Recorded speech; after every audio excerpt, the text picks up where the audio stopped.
After the Ferrari 250 GT Europa, sales started to flow, and Enzo asked Pininfarina, who not only designed cars but also built them from a rolling chassis, to increase its production for a new upcoming model based on the Europa. With this in mind, Pininfarina was building a new factory, but when it wasn't ready on time, he subcontracted the coachwork to Mario Boano, a former Ghia employee. So after only 19 Ferrari 250 GT Coupe Series 1 were assembled by Pininfarina and by hand, the Carrozzeria Boano started producing the 1956 Ferrari 250 GT Boano. The Ferrari 250 GT design came to maturity with rounded front fenders and exposed vertical headlights with extra driving lamps at each corner of the smaller egg crate grille. The roofline was low and the rear fender's shoulder lines were now aligned to the belt line to help facilitate the production. At the back, the little rear fender fins were preserved, making it the only wild part with the front fender's side air vents found on some models. The short wheelbase tubular ladder chassis of 2600mm or 102.4 inch was used, with the usual independent double wishbone suspension and coil springs at the front and a live rear axle at the back.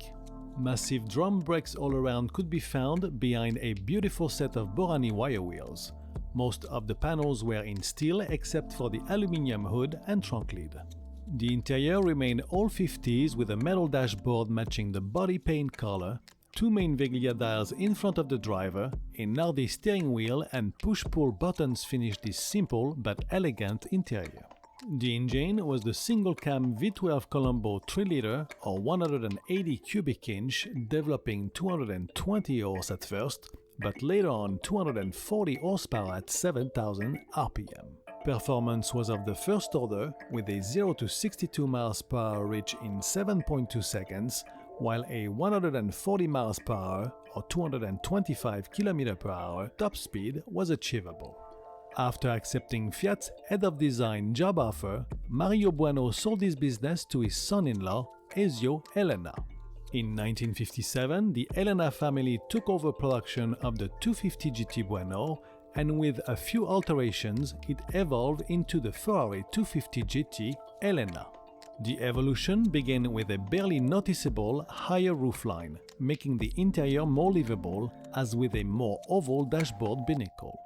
The drum brakes were upgraded, the side windows lost their vents and was now a one-piece unit. And at last but not least, the rear suspension was tweaked for better road manners.